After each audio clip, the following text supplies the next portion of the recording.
शिप्रा नदी के किनारे पर बसे हुए उज्जैन के राजा महाकालेश्वर मंदिर में दर्शन हो जाने के बाद आप कौन सी जगह पर घूम सकते हो और उज्जैन में रहने की एवं खाने पीने की क्या क्या सुविधा है, इस वीडियो में हम आपको उज्जैन की यात्रा के बारे में संपूर्ण जानकारी देने वाले, तो इस वीडियो को पूरा जरूर देखना। महाकालेश्वर ज्योतिर्लिंग आने के लिए नजदीक का रेलवे स्टेशन उज्जैन का आता है, या फिर आप इंदौर तक आकर वहां से बाय बस उज्जैन तक आ सकते हो। उज्जैन का फेमस पोहा ब्रेकफास्ट करने के बाद मैं निकल पड़ा दर्शन करने के लिए, लेकिन दर्शन करने से पहले सभी भक्तगण शिप्रा नदी के पवित्र जल में स्नान करके महाकालेश्वर की यात्रा शुरू करते हैं। महाकालेश्वर मंदिर में अगर आप निशुल्क में भस्म आरती में शामिल होना चाहते हो तो भारत माता मंदिर के पास में काउंटर बना हुआ है, वहाँ पर आप फॉर्म भरकर भस्म आरती में शामिल हो सकते हैं। और भस्म आरती का समय सुबह 4 बजे से लेकर 6 बजे तक का होता है।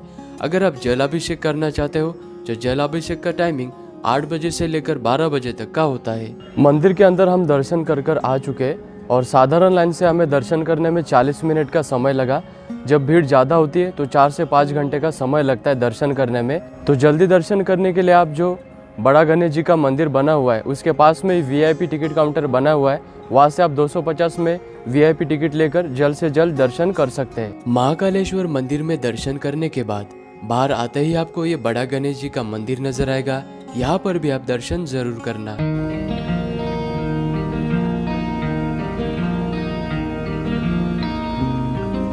उज्जैन की नगरी में जो कोई आता है वो श्री राम घाट पर जरूर जाता है, क्योंकि श्री राम घाट से पवित्र शिप्रा नदी बहती है और शिप्रा नदी के किनारे पर बहुत सारे प्राचीन मंदिर बने हुए और इस जगह पर आप सर्पदोष पूजा एवं पवित्र स्नान कर सकते हैं। श्री राम घाट पर आप बोटिंग भी कर सकते हैं और ये बोटिंग आपको शिप्रा नदी की एक छोटी सी परिक्रमा करवाती है और बोटिंग का पर पर्सन 30 रुपीज टिकट लिया जाता है।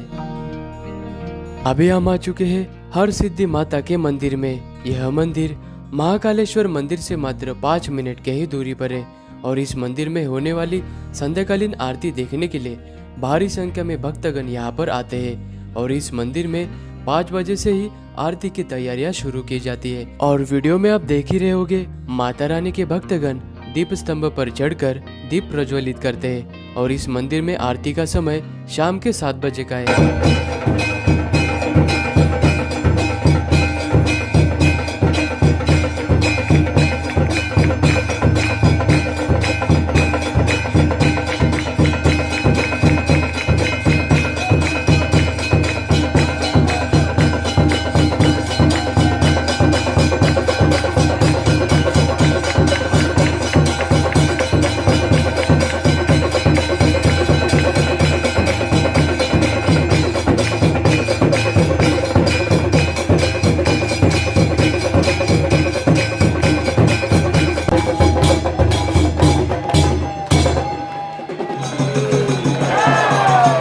अगर आप उज्जैन की यात्रा पर हो और काल भैरव जी के दर्शन नहीं किए तो उज्जैन की यात्रा आपकी अधूरी मानी जाती है।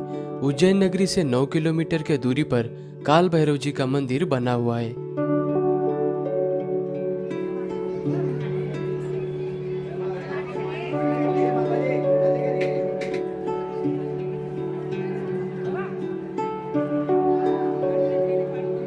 शिप्रा नदी के किनारे पर बसे हुए भैरव जी का स्कंद पुराण अवंतिका खंड के 64वें अध्याय में भैरव तीर्थ का वर्णन है।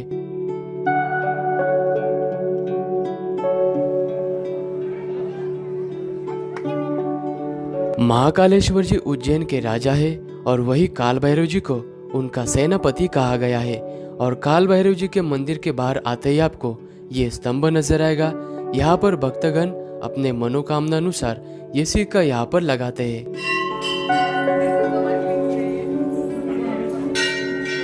अभी हम गढ़कालिका शक्तिपीठ मंदिर में है। यह मंदिर काल भैरव से 1.5 किलोमीटर के दूरी पर है और उज्जैन में 2 शक्तिपीठ माने गए। सबसे पहला हर सिद्धि माता जी का मंदिर आता है और दूसरा ये गढ़कालिका माता मंदिर, और कहा जाता है कि इसी जगह पर सती के अंश गिरे थे।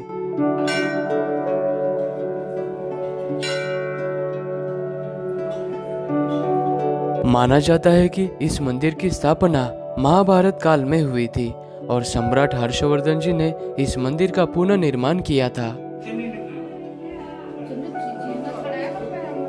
अभी हम आ चुके हैं राजा भरतरी गुफा के पास में, और यह गुफा गढ़कालिका मंदिर से मात्र 10 मिनट के ही दूरी पर है। सबसे पहले हम गुफा नंबर 1 में जाने वाले हैं। गुफा नंबर 1 राजा भरतरी जी की गुफा है, और गुफा के अंदर जाते वक्त आपको बिल्कुल ध्यान से जाना है, क्योंकि यहाँ पर गुफा जमीन के अंदर होने के कारण ऑक्सीजन की भी कमी हो सकती है। माना जाता है कि 2500 वर्ष पहले गुरु गोरखनाथ जी ने यहाँ पर तपस्या की थी।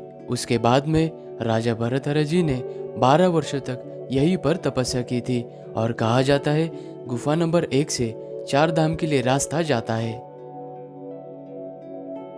गुफा नंबर 1 से बाहर आने के बाद आपको गुफा नंबर 2 नजर आएगी।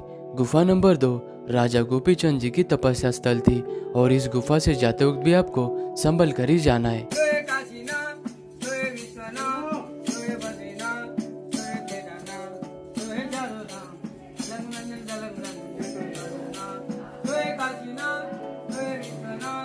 भरतरी गुफा से मात्र 5 मिनट के ही दूरी पर क्षिप्रा नदी के बिल्कुल तट पर यह ऋणमुक्तेश्वर महादेव जी का मंदिर बना हुआ है।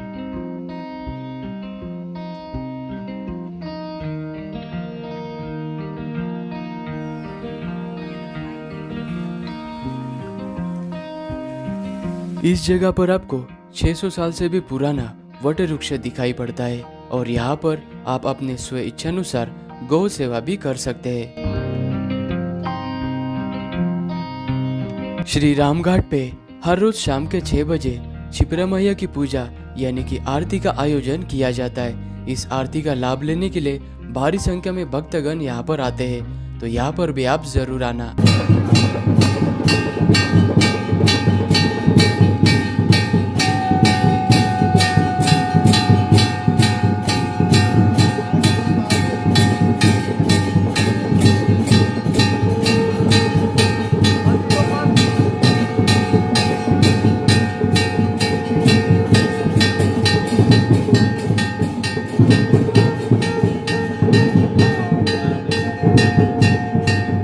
उज्जैन में रहने के लिए भारत माता मंदिर के पास में महाकालेश्वर भक्त निवास बना हुआ है।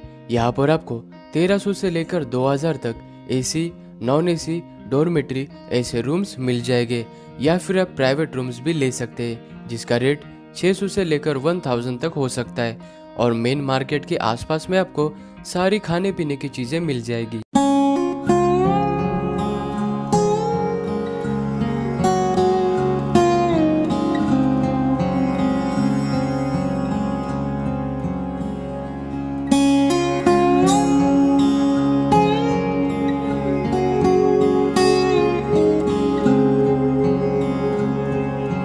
महाकालेश्वर के मंदिर में दर्शन हो जाने के बाद मंदिर परिसर के बिल्कुल पास में ही महाकाल कॉरिडोर बना हुआ है, और जितना ये ब्यूटीफुल दिन में नजर आता है उससे कई खूबसूरत ये रात के समय में नजर आता है। और 6 बजे के बाद यहाँ की लाइटिंग्स चालू हो जाती है।